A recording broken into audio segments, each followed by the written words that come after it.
So yeah, man, we were talking before we press record. Are we photographers only? Are we art directors and photographers? Are we the creative consultants? Are we the people driving to our client's house to take their phone and post it properly when we hand over content? Like, what are we? Where do our roles stop? where are the guardrails? Because I think we can. I think this is kind of an important discussion we've never had, like defining what our roles are when we're creating content for other entities. Where do we stop offering guidance, and where do we, and that blends in with wanting to have your content best represented, wanting to do a good job, wanting to show more value by helping maybe somebody or a group of people at a business or a firm that don't really know what they're doing to the extent that you might. But I think this conversation is worthwhile. Like, what are our roles and how strict are we with that? Because you've been getting frustrated. You talked, or maybe not multiple times, but at least in one instance recently where you felt like your content wasn't best represented. Yeah. Well, we got home from Alaska. That's a lot of shooting. And I jumped right back into some client work and doing some things. And I think this is a good conversation. I think some of this has stemmed from just little things. They're not huge things in the scope of everyday life, but they are these little things that you just wonder, like, what's your responsibility and what's your role in managing some of this stuff. Mm-hmm. To give an example is, like, there was a reel I spent a good amount of time on. Was, maybe not, sometimes videos work and they're like really musical and they make a lot of sense and it really flows. And then sometimes it's a little bit clunky, I feel like. Do you agree? Like, editing video, sure. Sometimes it really works. Sometimes things are snappy and some, yeah. Yeah. Sometimes it's like, I feel like I'm forcing it, or I'm not sure, or like I want all these clips in here because they're important to tell the story, but now it's making it long, whatever. So right. I put in a lot of time to get this done, I got edit suggestions from the key people at the company, which, sure, great. I can adjust those, but every edit on something that's synced up with music and video can take a long time. So doing all that, my dog's going crazy. That's okay. He'll settle down. Hey, simmer down there, Cap. Simmer down, bud. Go away. Anywho, love you. He's fine. Power on. Don't talk back. So you see it posted and you're like, oh, cool. They posted the thing that you worked so hard on. Great. And then you see, like, the thumbnail is like a blank screen in the middle of a transition through the thing. And by the thumbnail, I mean like the cover photo that you can do on a reel. Now, again, not a huge deal, but in the scheme of their profile, in the scheme of like how it all looks, when you see the cover photo being like the middle of a transition, like this blurry sort of greenish white blur, mm-hmm. You go like, well, I gave a whole folder of 16:9 well edited photos. Mm-hmm. Okay, was this on purpose? Like, did you like that thumbnail? Who's in charge here? Did you not know that you can change the cover photo? Do you not, like, where's it my role to be like, this could present just the littlest bit better? Now, does a cover photo change viewership on a reel? Maybe a minuscule amount if someone's in a profile and clicks on an attractive photo versus a blur of green, which they don't know anything of like what that is. So maybe that works. Maybe that works. Maybe yeah. It's on purpose. So maybe it's on purpose. I mean, I wrote down notes as you were talking, and you said they asked for edits, right? And this question stems kind of into this particular thumbnail selection. Is who's to say what looks good? I mean, are there rules for what is good? Like, who knows better in this instance? Right. in the example of the edits, they're saying, can you edit it this way? Is the customer always right? I say no. No, But not always. when In do you this do it case, their way? You know? yeah, yeah. So I'll spell this out a little bit. I did after getting all my video footage of this evening. It was an event of this evening. 2 concepts hit me, and I liked both of them. So I had concept A and concept B. I sent them both. I was like, here's 2 different looks. I like them both. And what I thought might happen did happen. Can I guess? Can I guess? Yeah. Can I guess? Can I guess? Can you Yeah, combine this from A and that in B? Yeah. The worst, dude. Which was fine. Like that's the downside of sending 2 options, though, man. Like you have to. At least you said you knew that might be a possibility. You're like, I was afraid this might happen. Yeah, which is it's not like a big deal, but it's more editing time. And like you said at the start of our conversation, sometimes it just doesn't make sense for the story. Like people might think, oh yeah, you can just blip blip blip plop A to B in this section or that section, and it'll make sense. It's the same as when people say, oh, trim this 2-minute video down to 20 seconds for a reel, this long form. Like it just doesn't translate often. Right. This one was a fine suggestion. It was like one cool opening scene from A that wanted to be the opening scene for B, and then the rest remained the same. Now, so you didn't murder them. I didn't murder them. No, at all. I was nothing worse than just the most ridiculous notes. Yeah. for revisions. And I've gotten so much better at this emotionally. Like my own ego is when you hand stuff and they come back with like a suggestion, and I understand now that people are busy, they're just doing their thing, they like your work because they're hiring you over and over and over. Like that's not in question, but when you hand something over and you've spent hours doing it and no one says like, oh, this is really cool, like no one says anything of like, hey, wow, 2 options, that's awesome, thanks for putting in.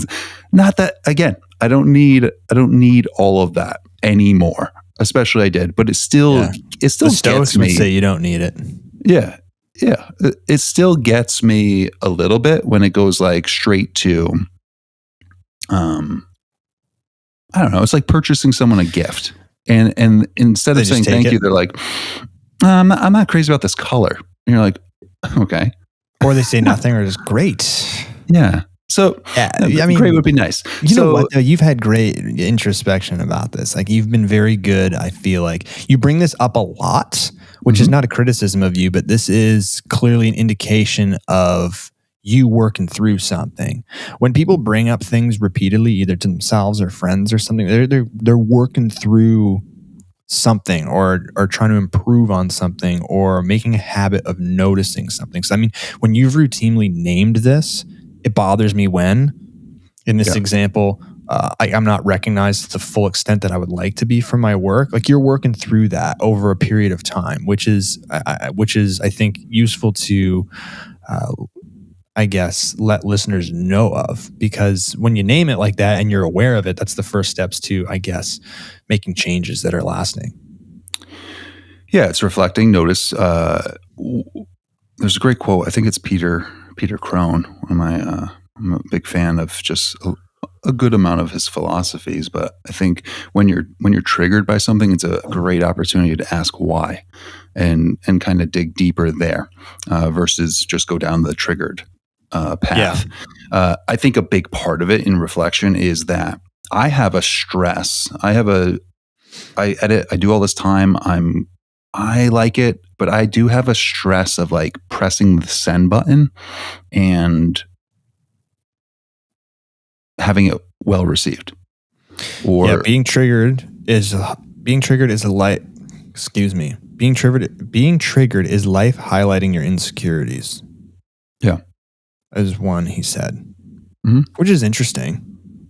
Yeah. So maybe it conjures up like these weird, deep, dark. Well, no, that I think like, what I'm saying, my insecurity is.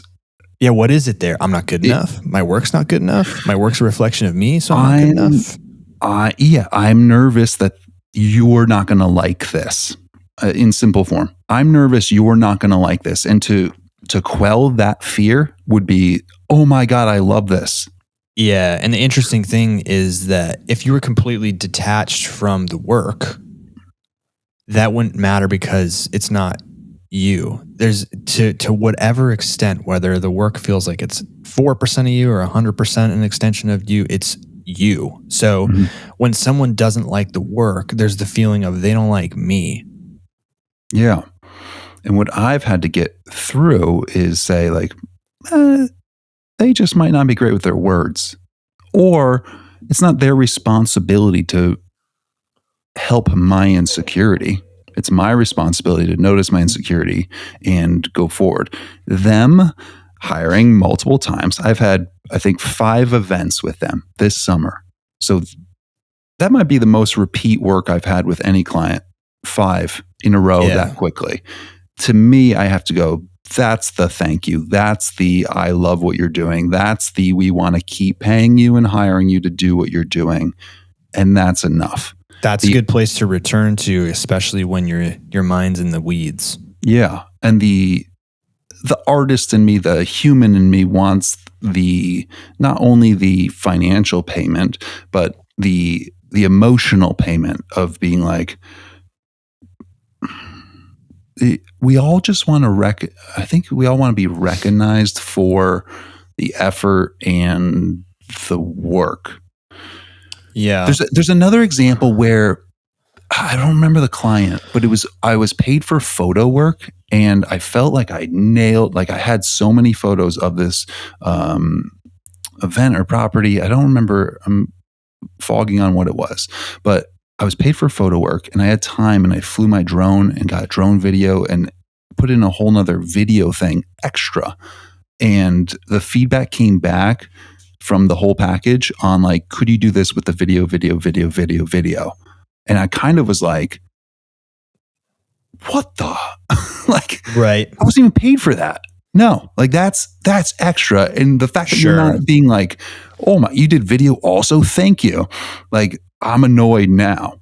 So I think the recognition of like, oh, you went above and beyond. Like, that was a cool clip that you added in. How did you do? Like, that seems to be where you get stuck up. It's when you particularly go above and beyond. That's when you want the artist recognition. But here's another way to maybe flip this and invert this and maybe make you feel a bit better about this, and maybe people listening, is that imagine you and I played like 18 holes a day of golf, which you are very exceptional at. I've never seen you play, but I'll trust you. You're actually just like terrible. You can't even hit the ball. I can be terrible. That's golf. Okay, but let's assume that you're scratch golf. Okay. Yeah, I'm not. But let's go on. Let's assume you are for every 18 holes, which is phenomenal. And after every drive you hit, I go, "Wow, man, that's incredible. You're so good." At what point are you just like, "Dude, stop kissing butt"? Like I'm good. I know I'm good. Where I'm going with this is maybe there's the potential for when a person or a business hires a professional like yourself for visuals, they're like, this guy is awesome. He doesn't need to be told this. Yeah, thank you. So almost, just to continue, so almost in a sense, if it's like, oh, Aaron, these are so good, maybe that, obviously that that's a bit hyperbole, right? Maybe that demonstrates that they think you're an amateur. Now, this isn't black or white. I understand that. You can be a professional, deliver incredible work, and have someone say, these are really great. Of course. I'm just saying, and maybe you can even lie to yourself in this instance, is that they're not saying anything because they just know I'm a pro. I showed up and I did my work well. They don't need to tell me I did an excellent job. Like if you have a drywaller come to your house, you may drop a comment like, oh, good job. But you're not going to go goo goo gaga over, the mud and tape job. Yeah, right? totally. A pro showed up, did it, you paid him. That is the attaboy or attagirl. Yeah, totally. And I think that is a good thought. And that's where I get back to. These are these things that you like. You want someone to gush over it because maybe there is unsure. Maybe it comes more with a project or video or photos where you're like, I don't know if I nailed it. some reassurance that people like it and this is what they want is good. I don't. How often do you nail it? How often do you know you've nailed it in your head? And then follow-up question to that, how often is that confirmed? Because sometimes we think we've nailed it and we have not. Yeah. 4 out of 5, just roughly. 4 out of 5 times you think you've nailed what you've handed in? Yeah. Okay. I feel so confident. 80%. 80% of the time. Of that, what percentage is confirmed on the other end? Half. It depends on the client, I think, but half, let's say. Yeah. So I think where I was going with this is like when you're, it brings in like you've insecurities about your work potentially, and can they be quelled? I kind of believe, and I offer this a lot, like especially to get a gig, if it's a new client, like satisfaction guaranteed. I don't want you paying me if you're not happy with the work and you're not going to use it. Like that feels crummy. And we can put this in the contract somehow where it's like you have to use it.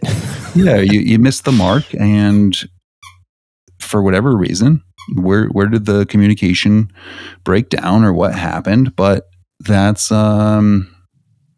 we can take those losses sometimes. Sometimes it helps you to get jobs and then helps you to prove yourself and do a good job. But so I think the insecurities in maybe handing something in, and maybe it comes with not as much photos as video, because that's not my bread and butter of like, you see some amazing video content and edits and ideas on Instagram daily, and you try to compete and you're like, listen, this is not necessarily my thing. I feel like I can do it, but in terms of creating shots and putting it all together and adding music and adding a narrative and adding a timeline, it's a little clunky. Like getting through it. It takes a lot of time. So the more time, the more perceived effort, the more perceived that I know. For all they know, I threw a bunch of clips into a program and it spit out this video. Right. And like there's more, I don't know how much work it takes. Like whatever. It seems cool. Good job. And to your point of the golf analogy, I do agree. I don't need gushing all the time. I don't need long things. I don't need it at all. Like this client is not that, he's not a warm, emotional, fluff my ego sort of guy. He's bare bones, right to the point, tells me what he wants, and that's that. And I accept it, and I keep coming back, and we keep working together, and we have a good relationship, and that's that. I think it would just quell. It would just soothe the littlest bit of like, instead of me saying like, do you like that? Like, do you even like the stuff? Right. Like, I just want to know, like, do you? I could assume you do because you continue to have me there, but it would just be like, hey man, this is awesome. We appreciate your work. And to be honest, along the way, he has done that. This was just sort of an aside where it's like, you put in all this stuff and you hand it in and it comes back with an edit and you're like, okay. Yeah. So, I mean, here's the, I guess, overarching analysis is, because I was going to ask, do you feel this way for every medium or type of asset that you hand in? And you said, I don't really feel this way for photos. And that's because you have so much experience and confidence in stills, in photography. You're talking about an area, video editing, color grading, telling a story where you don't have that same level of confidence despite having done it for a year and a half, 2 years, right? It's just not quite there yet. You mentioned that in referencing my particular golf analogy, yeah, you'd be annoyed if I told you did a good shot every single hole, because you have undeniable or just undisputable confidence that you are good at the game of golf, right? There's no doubt. There's still, I feel like, for you and what you've described in our weekly discussions is that feedback, that positive feedback is part of your process in building confidence for a skill that you're still working on? I mean, of course, we're always working on skills, but I feel like you plural everybody hit a threshold where, or you pass a threshold where there's this underlying confidence now for any project you hand in. Right. And Yeah, maybe you're not that's quite interesting. there yet. Also, I recognize back to your golf analogy too. If we were to play together and there's that disparity of like you're a beginner and I'm really good, I might hit a straight drive that goes decently far, but I hit it off the heel a little bit or off the bottom of the club, and there's a bit too much spin, and I know that by feel. And it went straight, it looks far, but it went 260 instead of 280. And you're like, dude, you crushed that. And in my head, I'm like, no, I didn't. Yeah, you No, I don't know didn't. my full potential. Yeah, and so that gets like I don't. That's all And about I you don't and trust. what. Yeah, that's what But you can I do. wouldn't trust your judgment. Well, Maybe. because clearly, in that instance, I've demonstrated that I don't have the same level of expertise as you do, Yeah. which that provides you insight that maybe all feedback I offer for the rest of the round of golf is kind of not useful. Yeah. Because I don't know what I'm talking about. Also, there's an aspect, and I think I can get better at this, is like there's a game here. And you and I are similar, I think, in the sense of editing photos for ourselves and our stylistic approach and like what we like. And that might not be what the social media world likes. And we can tell that's shifted over the last 5 years in terms of what gets likes, attention, eyes on, all that stuff. And that's all fine, especially with video. I think video we've approached in somewhat of the same way. We don't go into a video like your camp video, your camp boys video, boys camp video was cinematic, showed a lot of scenes, went longer than 8 seconds, the average view rate of maybe it's 4 seconds of a reel. Like you can play those games where you're like, all right, the average view is 8 seconds. I want people to watch 100% of this video. So I'm going to make a 6-second reel that tries to slam in all these things and have it perform. That's a very different edit than like, I want to capture the essence of this night. What is perform though? Right? Like what is perform on socials? I'm asking that question, not expecting you to have an answer, because where I'm going with this is you have to define what the metric for performance is. In that instance, my first thought was, okay, who am I making this for? Am I making this for potentially new parents who want to send their kids to camp who never have before and generate them business? Is this for, legacy followers who want to see what their kids are up to? Is it a mixture of both? Like those thoughts go through my head. I don't think I ever once thought about, nor do I ever really think about short form video length. It may be an afterthought, but in the sense of, I could trim this down a little bit. It's a little long. But I feel like I would make that play call regardless of whether a 4-second reel or a 6-second reel does well on social media. It's, does this tell the story in a way that makes sense, that's free of noise? And is how much signal can I get across? And what is that? What is that signal? What is it trying to achieve? And however long it takes is however long it takes, right? To do that. Yeah, exactly. But that won't always perform in the sense of social media. And in the sense of clients looking at things, I think not all, but some might be blinded by this was really good quality. We were excited to put it, but it only got 1,000 looks. And that's disappointing. So this leads into our wasn't good. Well, this leads into our conversation of, okay, well, am I your art director? Am I your social media manager?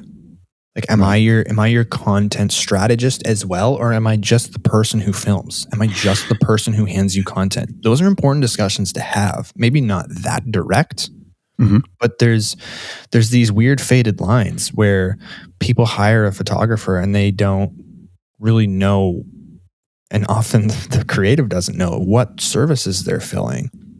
They're expecting you to have insight into how this is going to perform. It's, hey, I don't know your demographics. I don't know. Yeah. Is your audience mostly female? I don't know this stuff. Mm-hmm. I know this stuff if I ask about it and I head more into a content strategy role. But if you really want to bare bones break it down, if you are the videographer or the photographer, you're handing in edited content. Here you go. Your job is to Here you capture go. this event. Done. Here you go. Mm-hmm. Have that discussion about how involved do you want me to be, and then you can bake that into your price, or you can literally list that as a line item. But I think these are conversations that I think many people getting into the creative field commercially in terms of photography and videography aren't asking. Like, I asked that, how involved do you want me to be? Very little. Yeah, I think it is blurred lines. It is slippery in the fact that you can end up doing a lot more than you're contracted for. You can also allocate yourself to being stuck on the sidelines, kind of watching someone take your work and just like mess it up. And then you're like, it's hard to just be like, oh, that wasn't my job. My job was done well, because that's the reflection. That becomes the reflection that everyone sees. And if they post your name or tag your name, right, then it's like, dude, like I didn't pick that song. That song's awful. Yeah. I did a song with the video that matches, and then you pick a different song and just play on top of it that doesn't fit, or you color graded it completely different. You made it black and white. Like you did all these choices that are a reflection of like, it looks like my choices because you tagged me. And then it's like, well, no. So do you let that go? Do you have a conversation? Do you now step in? Are you stepping on someone's toes? Like, it's a tough, I think that's a tough spot. I am not a fan of serious conversations after the fact. Serious conversations come before you start. Mm-hmm. If in the instance you just described, we had a conversation about, hey, I'm not your socials person. I don't know your marketing strategies. I can feel less bad about it, or not that I can feel less bad. When that post flops, at least we had the conversation. It's clear that, I mean, it could be the piece of content that was bad, but at least we had the conversation that the posting and the tagging or the time of day, the song choice, whatever, that wasn't part of my role. So your client can look at you and not be like, WTF, especially if they just liked what you handed in, right? If they liked the video or the photos for what they were. Yeah.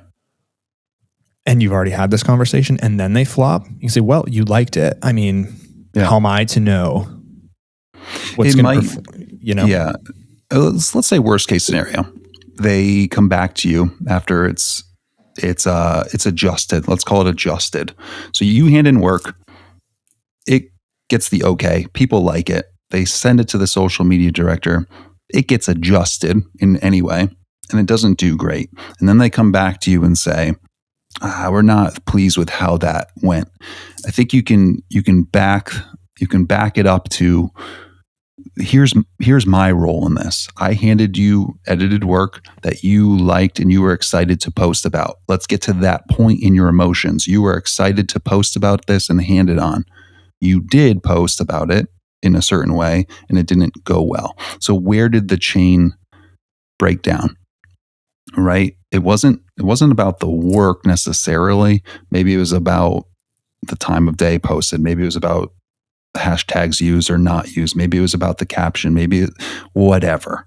It wasn't shared to the stories. Like, it wasn't tagged properly. Whatever it may be, we can kind of just remind them, I think, sometimes of like what my role was. Now, if you want me to have more of a say in postable items and things that I think, and now it's my responsibility, what will do well In the social media world, that is a different conversation and a different contract.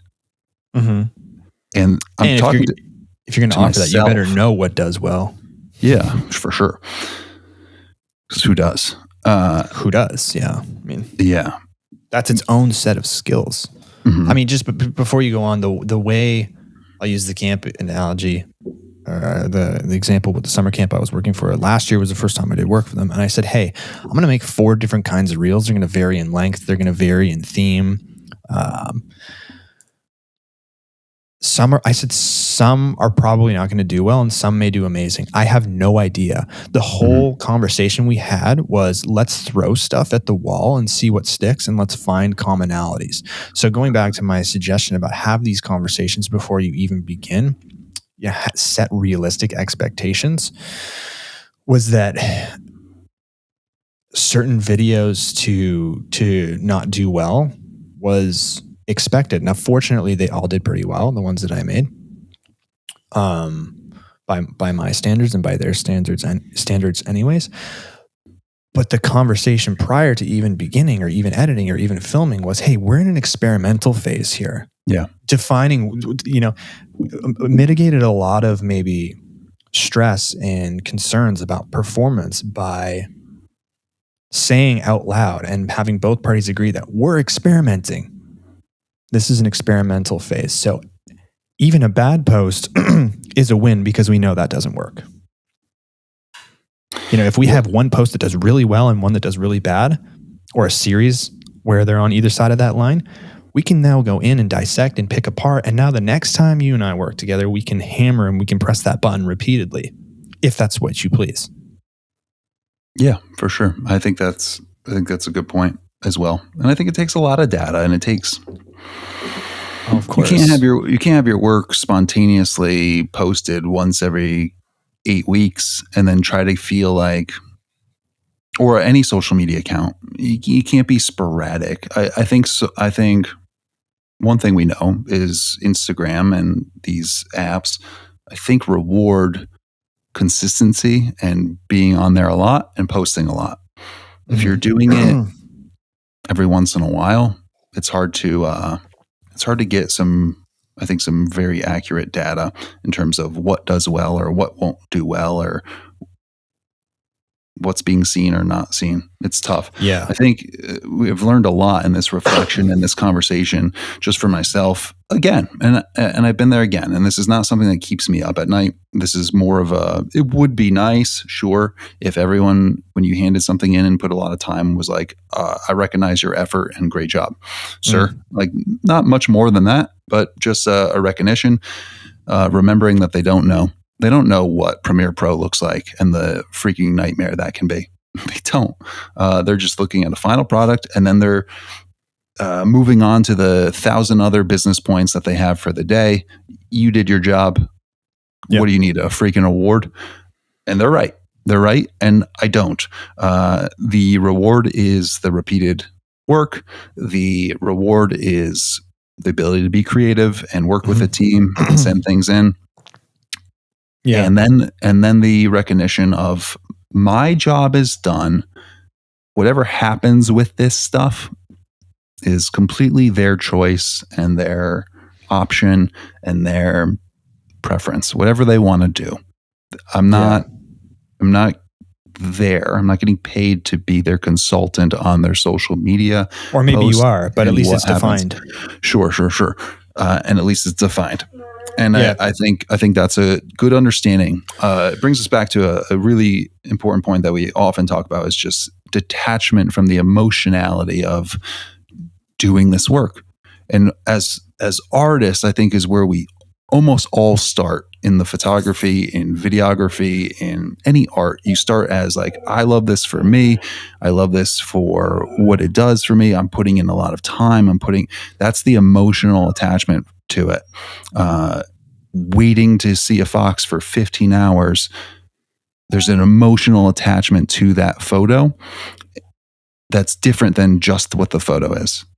And when you transfer into client work, it's hard to become a little bit more stoic, a little bit more just linear of like a soldier. My job is to take photos and get this done well as fast as I possibly can. Mm-hmm. And hand it over and move on. What's next? Yep. I think a good mantra to return to is the artistic process is for me, the final outcome is for them. Mm-hmm. Mm-hmm. Yeah, that's good. Do you know? Just to, I do. I don't know. I'm not a big affirmations guy, but I think it's important, at least internally, that internal dialogue to return to some center points, some solid foundational concepts, whether it's, quick little one-liners like that, or we had one earlier in this episode, but I can't remember what it was, but just, I think that, it was about, they've paid me multiple times to be here. Like that's my thank you. You got to return to that stuff when you feel yourself going off the rails. Maybe not off the rails. That's maybe a bit much, but when you feel yourself kind of being thrown off center or at unease. Yeah, for sure. And I think where this all came from, like little things can kick that can down the road a bit. Like, all right, they took the stuff, they posted it. That's not how I would have posted it, and then it's like, well, I hope this does well. And maybe it's looking for an excuse of why it didn't. And when the work is like meh, or maybe they think it's meh, or whatever it is. I think it's just sort of an unease that the time, the effort, the work is actually appreciated. Yeah. And just kind of getting through that and being able to separate it out and take a step back and kind of look at it for what it is and what you did, and ask yourself truthfully in the mirror, did I do my best job here? Did I accomplish my goals? Did I do what I was supposed to do? Was this worth what they paid for? All those things. And if you can answer yes to those, then it's like, okay, all right, whatever happens after this is fine. Yeah, I was laughing when you were telling the the golf ball driving analogy, where if you hit it 260 when you hit it wrong, but you felt like you could have driven it 280, and I was saying, good job, man, because I don't know any better. I was thinking of our first year in Alaska last year, when we were already so nervous, maybe people more than others, I'm pointing at you, about flying in a seaplane. And our pilot's about to touch down, right? And so, obviously, takeoff and touchdown are the sketchiest parts of any flight. During a storm, let alone a pontoon plane in rain. Alaska with, rain, a little bit of mist, a little bit of fog. Just as we're about to hit the water, our pilot over the intercom goes, "Sorry, guys." And I was like, what do you mean, sorry? We're at the most critical part of the of the flight. Well, we were down. We were safe. It was a bounce. He bounced. And so the pilot was apologizing for not having a pristine landing in, pretty decent chop. And all of us back there were just like, we're alive right now. We're good. We're on the ground. We're on the water. We're still here, and you landed it. So we don't really care about the bounce you had, but he did, right? Yeah. Because to our conversation, landing that plane is an art for him. Yeah. For us, the desired outcome was get us there safe and alive. Right. For him, it was, I take pride in how I land this plane. But we don't care. So that process, to go back to that mantra, the artistic process is for me and the final outcome is for them. Mm-hmm. That's a perfect example. And I think... Yeah, and can I go on that a little bit too? Yeah, you can riff on that. It's a great... How much goes into him landing that plane in that storm? The flaps, the speed, the throttle, the wind direction, the chop of the water, all these things that in the back, we're just saying, I hope we live, essentially. And we know nothing about how we know nothing about how those variables. So when we got out of the plane at the end, I wasn't like, hey, pilot with braces, I wanted to say that I really appreciate the way you hedge those flaps against the wind. What was that? 12, 15 knots coming to our south. That's a tough land. Like I don't know the intricacies of everything and all the work that he's put in to do that really well. So Yes. my response was like, hey, thanks, man. Like that was cool seeing bears. And he's probably like, fucking bears? Do you know how hard that was? Do you know how Like, close you came to like being submerged underwater, buddy? Yeah, that was the worst. That was the hardest I've had to work to land 5 people in my entire life. Like that, Yeah. you have no idea. So there you I think, go. I think that's that's often the reminder is like and again, the emotional attachment to, damn, all these transitions. Yeah, it's a 20-second video, but there's 12 transitions and there's music picking and sitting at my computer for hours. And then there's edits and there's back and forth. And really, they don't know that. They don't know any of that. And for them to be like, dude, for our small company, you put in so much time, and I want you to know that we really appreciate it. We've logged your computer. We see how much time you're there spending. Like, we want to give you an office here and an immediate raise, and we're gonna fire 3 people to get you in. Like, they don't know. They don't know.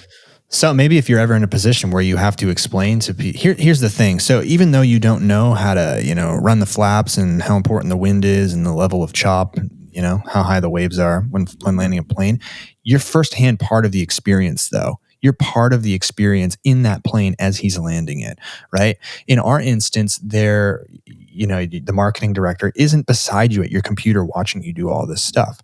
So there can be this tendency, of course, we deal with this all the time, where there's not a level, maybe respect is not the right word, but people just don't really see the level of effort that goes into making a video or editing a series of photos. They just don't see it. So if you're ever in a position where you're having to enlighten somebody about the level of effort, you can use this plane analogy. What goes into landing a plane? Obviously, we're not talking about life and death here with handing in photos like we are with landing a giant aircraft or any aircraft of that kind, for that matter. But the concept is the same. I'm moving flaps, I'm judging wind, I'm judging speed, I'm judging altitude. Like, I'm doing all these things. You just don't see it. Right. And what I'm handing you is the landing. Right. And we go like, hey, cool. I mean, in that situation, right? None of us were like, hey man, thanks for landing the plane. It's just kind of, it was thanks for it's an assumption. Yeah. Thanks for the outcome. Yeah, but we didn't even say it. We didn't say that to him. Oh, we're just like, oh, cool. Yeah, well, we definitely said thanks for for the, at maybe, the end. I don't know if we're gushing about it. Like, I think we're all just in our own head and happy to be alive. So why are you not gushing about it? You're like, this guy is a seasoned pro. Right. He does this all the time. Do we need to be like, hey man, like the way you landed that plane? He'd be like, I do this all the time, man. And that and as the client, that's our expectation, is that the plane will be landed. Right. We might have fear that it won't be. So someone collecting your photos, the expectation is they're good photos and good video. This is why I'm paying you. So there's only a problem if there's a problem. I think sometimes in business is like, we'll talk if there's a problem. If everything's good, I'm moving on to my next problem, my next thing. Sure. Like, thanks for the photos. Like, what do you freaking need? An award and ribbon ceremony? Like, you did your job. Like, let's move on. And there's a difference between the business mind and the artistic mind. And I think sometimes they just hit. They just clash. They just clash in terms of emotion and feeling and empathy and all those things. They're just different people. So it is what it is. And I think the separation to be able to, again, just be honest with yourself and say like, okay, I did a good job. I'm proud of this. This is my level of work. I'm handing this in. Whatever happens, happens. Mm-hmm. Now the trap can be often, I feel like this, I'm speaking from experience, and with, as a new photographer, as a recent intermediate, is that you do so much of so much photography and editing and handing in finished products that it just becomes, regular for you, normal, that you can start to lose sight of how difficult it actually is to create these assets. And when things start to feel routine and not difficult, there may be a disconnect with the amount that you're charging. Like, what? This is so easy, and I do this all the time, and it doesn't feel like a skill that requires a certain level of expertise. $20 an hour is fine. Like, that's where you can get lost if you're not careful. And that's where imposter syndrome can hit in. Oh, I'm not worth $200 an hour.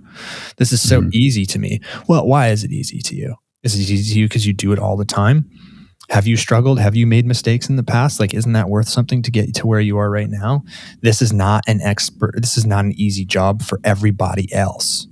Is this an easy job for everybody else? Is another good mantra or question to ask yourself when you're doubting price. Yeah, that is a good one. And I mean, if you look out there, the difficulty of people with technology just alone, attaching something to an email or opening something up or sharing a drive or stuff doesn't come easy to everyone. I mean, have a text conversation with your mom. How are we not getting this yet? But it just doesn't come easy. Now, step into Premiere for freaking 10 minutes and you'll lose your mind. A new person trying to understand what Premiere is. I still have these moments. Premiere, you can move your windows all around, and anyone that uses Premiere is going to be laughing right now because you can take your timeline and pull it out and move it. You can put your audio interface there. You can show effects. If you move one of those vision boxes, one of those windows, and it disappears, it can be an absolute nightmare to get it back. And you're where did my sequence go? How do I get this? And it's gone. It's gone forever. And then it saves your window the way you just kept it. And even if you go back to a saved, dude, you need help. He's talking to his dog, not me. But I do need help too. We're early today, so he's what are we doing? Why are we not walking yet? What is the problem?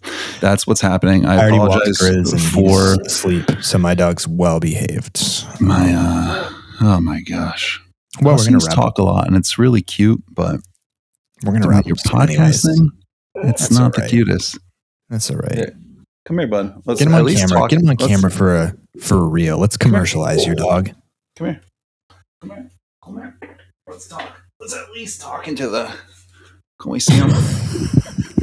Oh no, he's got stage fright. Yeah, now he's scared. You don't like that, do you? There you go. Oh, there we go. Well, we'll let you get outside with Cap.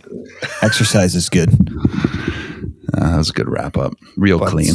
But I don't think there's any need to conclude today's episode. Try and detach from the art. I honestly blacked out this episode. I don't know what else there is to talk about. Good conversation. Keying into little things, little feelings, and asking why, and kind of getting through it before it becomes a problem, before you mess something up. I think that's really important. I think that's a process that maybe as a counselor is somewhat easier for me because of practice, but we're all human, and we all get hit by these little things, and a lot of the times it's not the other people, it's not the external factors, it's what's going on inside of you that this is bothering you. Yeah. And if you can get down to that level, you can just see it. The triggers, I believe, never go away. If you have this big thing in your past and something reminds you of it or triggers you or triggers an insecurity, I don't think that's ever going to go away. But what I do think the highest form is when you get triggered, you immediately There's that pause between reaction where you immediately can say like, this is my thing. This is what I've worked through. I know why this is happening. I know what I need to do. I know how I need to think about it, and I can move on. And it's not going to spiral into this huge thing. And I think that's the ultimate goal. The triggers will always be there. The things that bug you and the insecurities, and it will always be there. It's just a matter of, do they control you, or are you able to kind of control through them? Right. And then I think the last takeaway is, when you're working with the client, define your role, ask questions, and set expectations proactively, not retroactively. It'll save you a lot of, it'll avoid a lot of problems. Yeah. And I think make a running list. Like, you learn these things as you go, and make a running list of like, next time I need to do this. Next time I need to ask about this with a new client, because it's easy with a new client to just be like, same old. Oh, you want to pay me for photos and video? How much? How much time? Mm-hmm. Okay, cool. Do we need a contract? Nah, I trust you. No. Yeah. Like, you got to go through. Been there, man. You got to go through your checklist, even if you feel like it doesn't apply. But like, go through your checklist and keep a running checklist of all the times you were like, oh, I wish I had this conversation first. Yeah. Then put it on your checklist, and then next time have that conversation first. It doesn't apply until it does. Right. You know? So, yeah. Pleasure talking with you, buddy. Hey, you too. If you like this episode and other episodes, feel free to leave a rating and review on Apple Podcasts and Spotify. It's a cost-free, effective way to support us and allow us to continue doing these. Of course, episodes will always be for free, but if you feel like you gained a lot of value from this episode or other episodes, feel free to leave a donation on our PayPal, which is linked in the episode description. Again, these will always be for free. Weekly. All right, man. Till next time. All right. Take care.